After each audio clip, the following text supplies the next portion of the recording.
Hi, lovelies. Welcome to my healing kitchen. My name is Joy. I've got a question for you. How much do you really want the life that you say you want? I was just thinking today about how in 2022, the entire year, I was going through cancer treatment. I had radiation, I had 2 different rounds of chemotherapy. I had 2 breast surgeries. I had no hair. I had no hair anywhere. I had no eyebrows, no hair in my nose. I had no hair. It was really funny the day I realized that. I'm like, oh my gosh, I have no hair. Anyway, it was freeing in a way because I found out later after I had gone to the doctor after all these treatments. They really expected me to pass. They really did. They were talking about.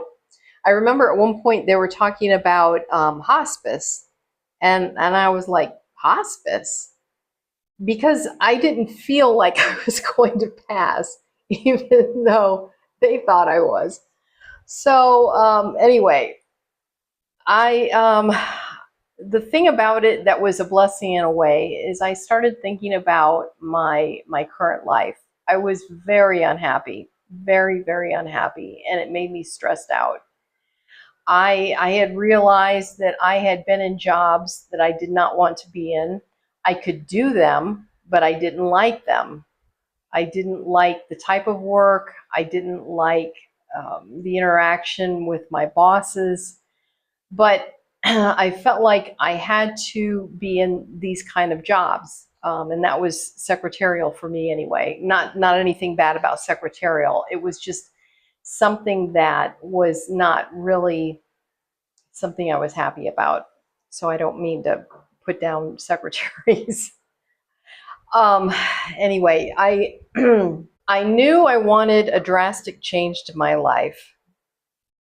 I Ever since I was a kid, I didn't like driving. I I felt like there was too much, too many material things.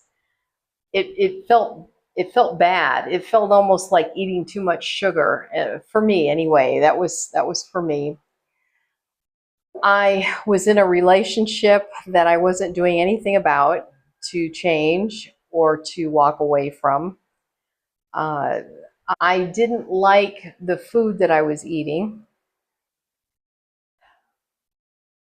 I didn't feel like I was getting the exercise that I wanted. So, as you can imagine, my family was in a different state. They were very worried about me. And I had met somebody that I really liked, and I decided to move to Panama. So, as you can imagine, my family was not liking that idea very much at all. They had not met the person that I was in love with, and they had not heard about this thing with Panama either. So they were not happy about it. So here I was. How old was I? I was 61 years old. And I thought, okay, I'm going to go ahead and do this because, as I told my sister, I am not going to spend the rest of my life in the house that I was in right now. Back then, there was nothing wrong with the house, by the way. There was nothing wrong with it. It's just that it represented the past. And so I was going to make a jump. I was going to make a drastic jump. I was in a new relationship. I was going to go and live in a new country, a new culture, learn a new language, everything new. And I was totally committed. And I knew for myself that was the right thing to do. So I thought, well, I'm not going to be irresponsible. I brought my then husband to meet my family, so at least my mom could feel better about that. I explained to her the reasons that I was making this decision. And it was the affordability issue as well, because I needed to get well, but I needed to not have stress and worry about all the bills that I was dealing with at that point. You know, the house insurance and the car insurance, and on and on and on. The price of the food, and the um, making sure I ate clean food.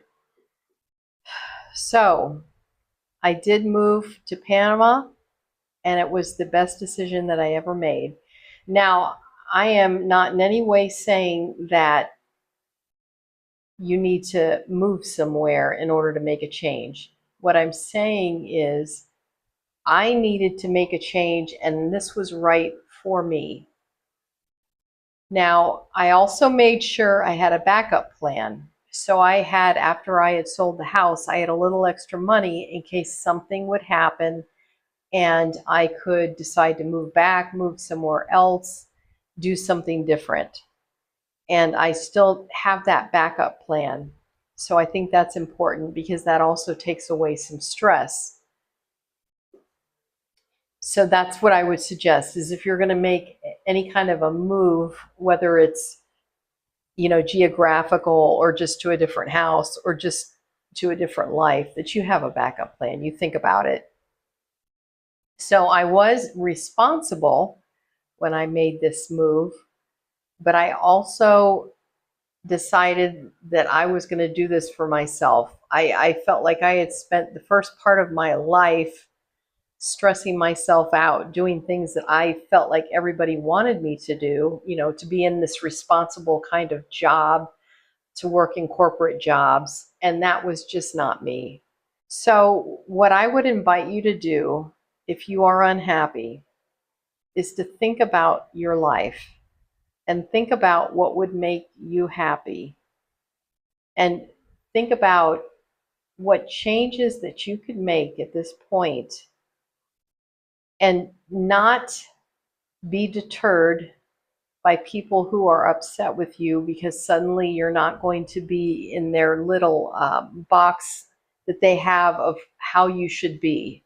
I hope this maybe if you're on the fence about something, don't be afraid of making a quote unquote mistake. If you just stay in one spot, you will regret it if you don't make that move and do what you really, really feel like is right for you. And I hope I'm not I hope I'm not sounding like I'm advocating for people to give up on their responsibilities to their family, to their children that are young. I'm not talking about children that are older. I hope I'm not.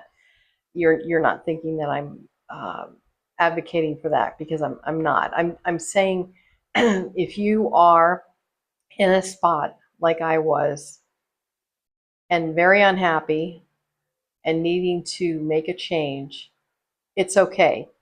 Make the change. You can always go back. Make sure you've got make sure you've got a backup plan.